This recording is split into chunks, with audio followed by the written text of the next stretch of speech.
వాడు చెప్తున్నాడు, అంటే రివర్స్ గేమ్ ఆడుతున్నాడు. సేమ్ సేమ్ కరుణాకర్ సింగ్ కూడా అన్నాడు. మీరు కావాలంటే చూడండి ఆర్టీవీలో. ఆ టీవీ ఆయన కూడా అడిగిండు, మీకు ఎట్లా తెలుసు ఊహిస్తుర్రా అని. ఏది హర్ష కుమార్ గారికి ఈ పాస్టర్లు 5 కోట్లు ఇచ్చిండ్రు ఆయన చంపేయడానికి, నువ్వే ఆత్మహత్య చేసుకోంటే చేసుకోలేదు, అందుకని వాళ్ళు చంపేసిర్రు అని వాడే చెప్తున్నాడు. అంటే హౌ దే ఆర్, అంటే మొన్నటిదాకా ఏమన్నారు, ఐజీతో సహా వీళ్ళు కరుణాకర్ సింగ్ ఇంకోటి ఏమన్నారు, అది యాక్సిడెంట్, వాడు తాగుపోతూ తాగి తెచ్చిండు అన్నారు. ఇక అది కాదు, మనం ఆధారాలతోటి అంత స్పెసిఫిక్గా మాట్లాడి అన్ని చేస్తే కోర్టులు కూడా అది ఏది మీరు ఎవిడెన్స్ చూపెట్టనే వరకు అర్థమైంది వాళ్ళకి, ఏది ఇది హత్య అనేది ప్రజలకు తెలిసిపోయిందిరా అని. ఇప్పుడు ఏమంటున్నారు, ఇది పాస్టర్ చేయించారు అంటున్నారు. మొదటిదాకా యాక్సిడెంట్ అయింది, తాగి పడిపోయింది, 3 రకాలు తెచ్చిండు అన్నాక మళ్ళీ మాట ఎందుకు మారుస్తుండు వాడు సిగ్గున్నాడు. మొన్నటిదాకా ఇప్పుడు నిన్నే డిబేట్లు చేసిండు. వాడు ఏమన్నాడు, యాక్సిడెంట్ రా, ఆడో తాగిపోతా అన్నారు. ఆడో తాగిపోతు నుంచి ఇలా మళ్ళీ పాస్టర్లు చంపించారు అని ఎందుకు అనాలి? అంటే వీళ్ళు మనం ఎంత మొత్తుకున్నా ప్రజలు ఏది అది హత్య అని అది నిర్ధారణకు వచ్చేసిండ్రు. ఎందుకంటే వాస్తవాలు కనిపిస్తున్నాయి. కాబట్టి దీని నుంచి తప్పించుకోవాలి, మన నెత్తి మీదకి రావద్దు అంటే ఏం చేయాలి, పాస్టర్లను బలి పశువుని చేయాలి. అంటే ఇక అర్థమైపోయి, అంటే ఏ ఎండకు ఆ గొడుగు పట్టుకునే ప్రయత్నం చేస్తున్నారు. అంటే ఇక్కడ ఓవరాల్ వాంతో చర్చించిన వాంతో మాట్లాడిన దానిలో మనకి ఏమర్థమైంది, ఈ బీజేపీ అంతటితోటి ఒకటే సింపుల్, ఒకటి దే హ్యావ్, ఇది జస్ట్ బిగినింగ్ మాత్రమే. ప్రవీణ్ పగడాల్ అనేది ఆరంభం మాత్రమే. ఎందుకంటే ప్రవీణ్ పగడాలకి ఉన్నటువంటి ఆ యొక్క ఒరేటరీ స్కిల్స్, ఆ నాలెడ్జ్, ఆ పుస్తకాలు చదివిన విధానము, ఆయనకున్న అంత పట్టు, ఆయనకు ప్రజలకు చెప్పే విధానము, ఈయన్ని ఇట్లనే బతకనిస్తే అర్థమైందా, మనకు పుట్టగాతులు ఉండయి, మొత్తం భారతదేశానికి క్రిస్టియానిటీ చేస్తాడు అన్న భావన. బుద్ధిని 80 ఏళ్ల వయసులో కూడా విషమించి చంపడానికి కారణం అదే. ఓకే, ఇది బ్రాహ్మణ ఆధిపత్యం పోతుందని అర్థమైందా. ముస్లిమ్స్ వచ్చినప్పుడు కూడా, ముస్లిం పాలకులు వచ్చినప్పుడు కూడా వాళ్ళ బ్రాహ్మణ ఆధిపత్యం పోతుందని భక్తి మూమెంట్ అని స్టార్ట్ చేశారు. ఓకే, సో అట్లనే ఈ యొక్క ఇది ఇప్పుడు ఈ యొక్క వాళ్ళకి ఎవరైతే థ్రెట్ అనిపిస్తుంది, వాళ్ళ యొక్క బ్రాహ్మణ ఆధిపత్యానికి పోతుంది అనిపిస్తే వాళ్ళని బుద్ధిస్టులనైతే బుద్ధ మంకులనైతే అదే బౌద్ధ సన్యాసులనైతే వాడు పుష్యమిత్ర శృంగుడు అనే బ్రాహ్మణుడు అశోకుని మునిమనుడు అయినటువంటి బృహద్రథుని కింద పనిచేసేవాడు ఈ పుష్యమిత్ర శృంగుడు అనేవాడు బ్రాహ్మణుడు, సైన్యాధ్యక్షుడిగా. సో వాడు ఆ రాజుని చంపేసిండు. అట్లనే వాని పాలనలో ఒక్కొక్క బౌద్ధ సన్యాసి తల తెచ్చేస్తే ఎన్నో కాసులు ఇస్తా అని చెప్పిండు. అంటే ఎంత కిరాతకంగా చంపినరో అర్థం చేసుకోండి. అంటే వాడి ఆధిపత్యం కోసం, వాడి అధికారం కోసం ఎంత మందినైనా చంపడానికి ఒక్క నిమిషం వెనుకాడినటువంటి ఈ ఆర్యులు, ఇది మూలవాసుల దగ్గర లేదు. అందుకే అంటున్నా, హిందువులు వేరు, మూలవాసులు వేరు. యొక్క అహింస, శాంతి, యోగ, ధ్యానము, ఇవన్నీ శ్రమణ పరంపర, ఇదంతా హిందూయిజము, బుద్ధిజము, జైనిజం, ఇది హిందుత్వం. These West fellows does not belong to India or Hindustan. These came from Arya.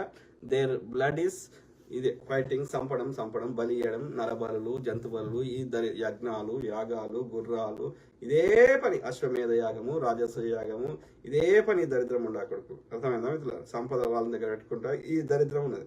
అయితే ఈ క్రమంలో నేను చెప్తున్నా, వాని గురించి చెప్పిన, అంటే మనం గ్రహించాల్సింది ఇంక మిగతా పాస్టర్లు కూడా థ్రెట్ ఉంది, ప్లస్ ఇందులో దొంగ పాస్టర్లు ఎంతమంది ఉన్నారు అనేది గ్రహించడానికి ప్రయత్నం చేయండి. రెండోది ఏమంటున్నా అంటే సెల్ఫ్ ప్రొటెక్షన్ చేసుకోవాలి. ఇప్పుడు ఏం చేస్తారు, వాడు వచ్చి డైరెక్ట్ కొట్టాడు, ఎవడు చిన్నజీఆర్ కానీ, లలిత్ ప్రసాద్ కానీ, ఇంకోటి కూడా వాడు డైరెక్ట్ వచ్చి వాడు కొట్టాడు. ఎందుకంటే వాడు దొరకొద్దు, వాడి లైఫ్ రిస్క్ ఉండొద్దు. కాబట్టి ఏం చేస్తాడు, ఎవరినో పంపిస్తాడు ఈ చెత్తగాడి కొడుకులను, రైట్?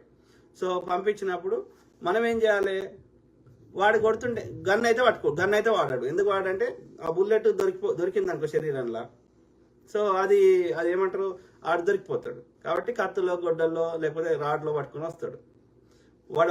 మనం ఫస్ట్ కొట్టవద్దు, వాడు ఒక్కటి కొడితే మనం 10 కొట్టాలి. ఇంకా రివర్స్లో నైట్లో వస్తాడు వాడు, ఎవడు చూడనప్పుడు వస్తాడు. వచ్చినప్పుడు వాడు ఒక్కటి కొడితే మనం 10 కొట్టినాం అనుకో, మన దెబ్బలకు వాడు చచ్చిండు అనుకో, ఒక్కటి చచ్చిండు అనుకో, ఆ సుపారి గ్యాంగ్ వాడు, ఇక మళ్ళీ మన తెరువు ఒకటి రాడు. చిన్నజీఆర్ అయితే వచ్చి కొట్టాడు, ఓకే, ఎవరినో పంపిస్తాడు పైసలు ఇచ్చి. ఆ వచ్చిన వాళ్ళని మళ్ళీ రివర్స్లో కొట్టినాం అనుకో, అల్లకెళ్ళి ఒక్కడో ఇద్దరు వచ్చిర్రు అనుకో, ఇక మళ్ళీ మన తెరువు రారు, వీళ్ళు ఊరుకోర్రా అని. ఓకే, అర్థమైందా?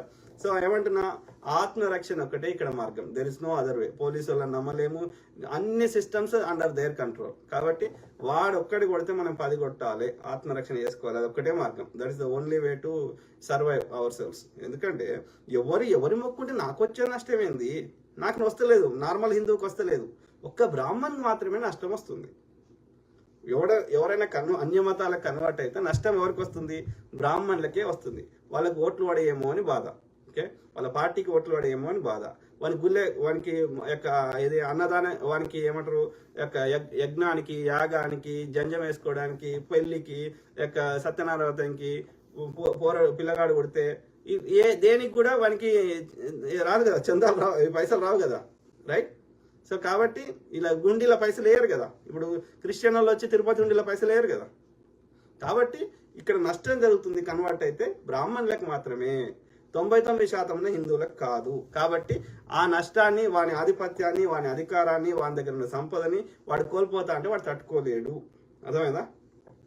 ప్రవీణ్ బ్రదర్ కేసులో, ప్రవీణ్ బ్రదర్ అంటే ఆయనకి చాలా తెలివి ఉంది, అనేక పుస్తకాలు చదివిండు, అనేక నాలెడ్జ్ ఉంది. ఆయన చాలా బూతులు లేకుండా సామాన్యులకు అర్థమయ్యే భాషలో అనర్గళంగా ఎంతమందినైనా మెప్పించే విధంగా మాట్లాడే సత్తా ఆయనకు ఉంది. కాబట్టి మనం ఆయన వీడియోలు ఎన్నో షేర్ చేసినాం, చూసినాం. సో కాబట్టి అంత పొటెన్షియల్ ఉంది ఈ వ్యక్తికి.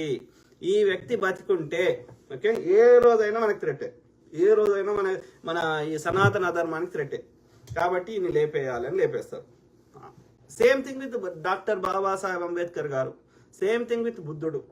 బాబాసాహెబ్ అంబేద్కర్ గారిని ఎందుకు లేపేసిర్రు?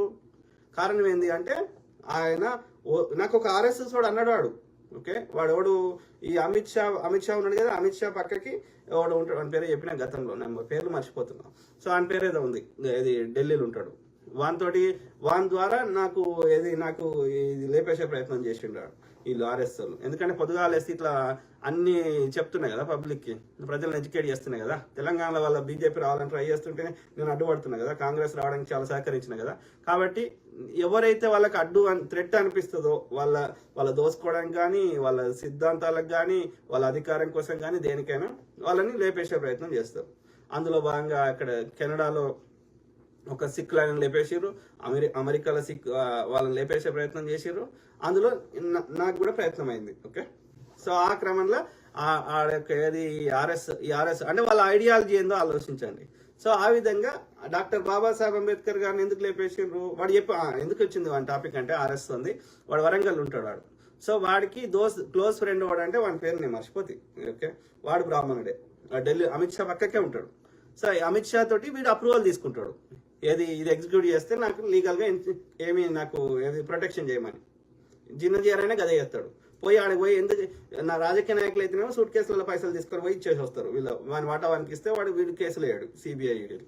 ఓకే, ఇది స్వామీజీలకి ఇట్లాంటి వాళ్ళు ఏంటంటే వాళ్ళ నల్లదనాన్ని తెల్లదనం చేస్తారు. అట్లనే మేము ఏదన్నా ఇది చేస్తే మమ్మల్ని కాపాడు. Okay, simple. సో అయితే ఆ క్రమంలో వాడు అంటాడు, ఆర్ఎస్ వాడు ఏమంటాడు, వాడు నేను ఇప్పుడు ఈవెన్ దశావతారాలు అంటారు కదా, దశావతారాలు ఏంది? ఈ బ్రాహ్మణ ఐడియాలజీని కంప్లీట్గా తూచా తప్పకుండా పాటించిన వాడు రాముడు. అందుకని ఆర్యులకు దేవుడు అయ్యాడు. దేవుడు ఒక రాజు, ఒక ఇక్ష్వాకు వంశానికి చెందిన ఒక రాజు.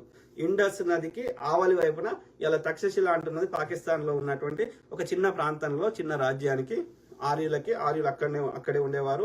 అదంతా పైన ఇక్కడ మంగోలియా నుంచి మొదలు పెడితే అక్కడ బల్కన్ రీజియన్స్, టర్కీ వరకు ఆ చలి ప్రాంతంలో, రష్యా కింది భాగంలో, ఆఫ్ఘనిస్తాన్ పై భాగంలో ఆ ఏరియాలంతా ఆ చలి ప్రాంతంలో నొమాడ్స్, తుర్కెమిస్తాను, తజికిస్తాను, ఇంకే ఉన్నాయి కదా చెత్తాచెదారం, ఆ ప్రాంతంలో ఉండేవారు ఆర్యులు. వాళ్ళదొక చిన్న రాజ్యం ఉండే. ఆ ఆర్యులకి రాజు ఎవడరా అంటే ఎంతో మంది ఉన్నారు. దిలీపుడు ఎవరైనా పేర్లు చెప్పారు కదా రామాయణంలో, అందులో రాముడు ఒకడు. అంతే.